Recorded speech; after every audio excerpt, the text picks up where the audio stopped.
What's going on YouTube?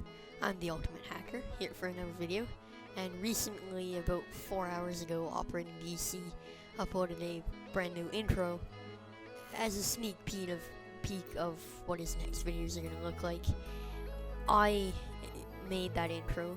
I'm just going to show you guys how I did it, because I did it fully in Premiere. I didn't touch any external software except for maybe Chrome to research how to do it.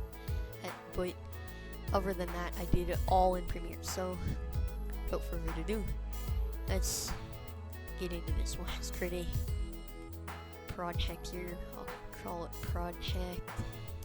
Okay.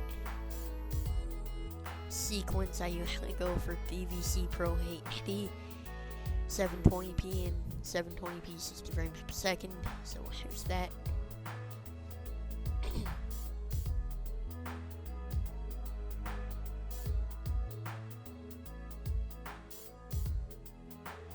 And if you want to, you can set a background for this. I'm not gonna.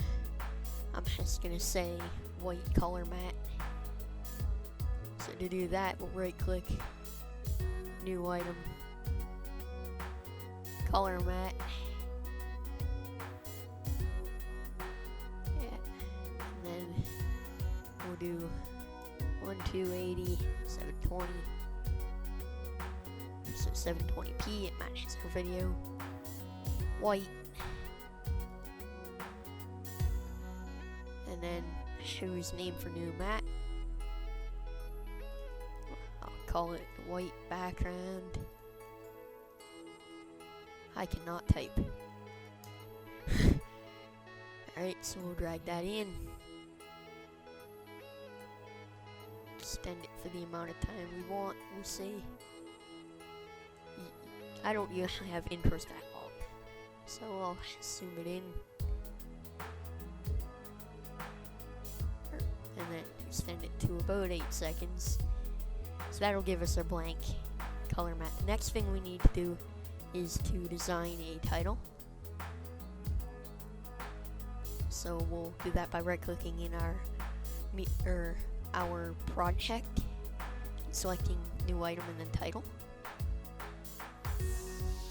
And then once again, the width will be 100 or 1280. Height will be 720, of course. Then I'll just call it title 01. It doesn't matter. This is where we design our text. So I will be using horizontal, and I'll just put it here.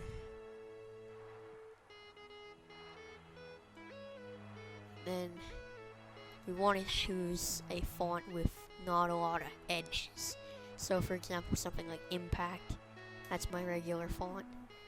And then the color, since we're on a white color matte, I'm just going to choose red, because why not.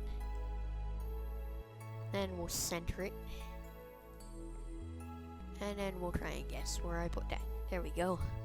So we'll just type your name here. So that'll be our title. Then we'll do the same thing with a smaller text size. It's optional, this part. Just if you have a slogan or a channel motto or something like that you would want to put, you put it on this line. I'll go something smaller than 100. So optional slogan / motto, and we'll close out of that. Now this doesn't look too 3D, right? We'll be fixing that, so we'll add that about there. Okay, so now we play this, and you'll see this is our intro so far, or our 3D text so far. Next thing we want to do is we want to go for effects, search 3D, and under video effects perspective you'll see basic 3D. Drag that over our title in the sequence, and and we'll drag our playhead somewhere over the title so we can mess around with it. And you can mess around with the tilt and swivel. I'm going to be messing around with the tilt, to make it -50. Actually, no, we'll do +50. That gives us the same effect of Operating DC's intro, except he doesn't have the Stogan/motto, so I didn't include that. So we're well on our way to 3D. The next thing we need is a few drop shadows.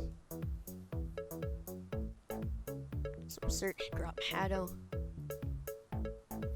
And it's also under perspective. I'll drag it into our title.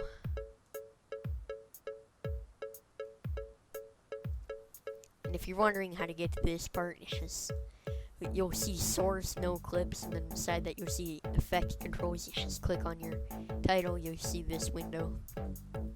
So we have to move this over because it's glitched right now.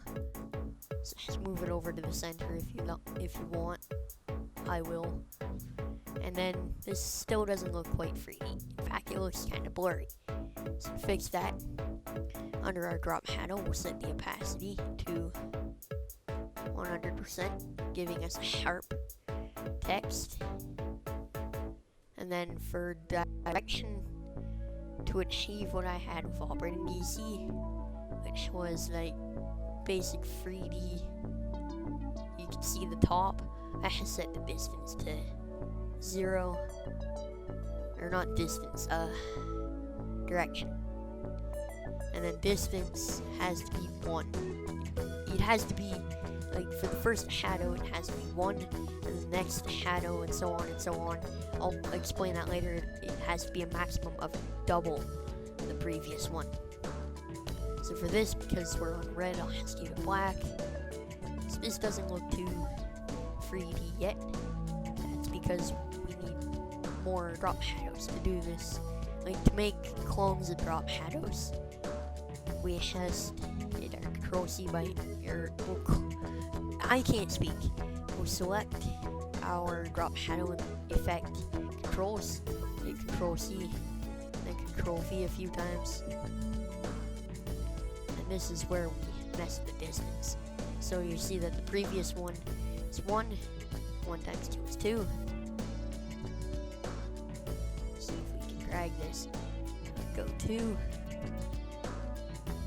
And then 2 times 2 is 4. So we'll drag the distance to 4. 4 times 2 is 8. So drag this distance to 8. Then we have one more, and you can probably guess 16. Now if it's too much, you can always, for example, this is a bit, well, it's alright, but it looks sort of weird, but you can play around with the swivel and everything to make it to your liking on the 3D. And you can mess with that direction, stuff like that, shadow color. Distance of the last one can be anything over the previous distance and anything under double the previous distance. So if you find this a bit too much, you can decrease this to, say, I don't know, 12 or 11, okay? You see it gets shorter. That's just your preference. You can do whatever you want with this. And of course, the particle effects I won't go over because those are my secret. So, next thing we'd want to do is apply a fade to make it look better. So, we can find that by going to Video Transition, Dissolve, Additive Dissolve. That's what I used. And then you can always mess around with it to your liking. I'm going to add it to the front and back of the video. Okay. So we see we have black here, and then we hit play. This is gonna get laggy. Hold on to your socks. told you it would get laggy. Yeah, we didn't even see the fade. So when you export it, you should be good. It's just because it's actually rendering in 3D. So, well, technically it's not because it doesn't have a 3D engine. But if you want to make a 3D text or intro, something like that, just follow the steps that I went for. You can add particle effects if you want. You can change this background if you want. This has for demonstration purposes. You can change the text color and change the extrusion color. Just all those drop shadows to make it look 3D. You can change all the drop shadow colors to the same color. You can mess around and make a gradient. It's up to you. If you enjoyed this video, be sure to subscribe. And also, why not check out Operating DC's? I'm sure there's something else in there for you. There is for me. So subscribe over there if you like. And I'll see you guys in the next video.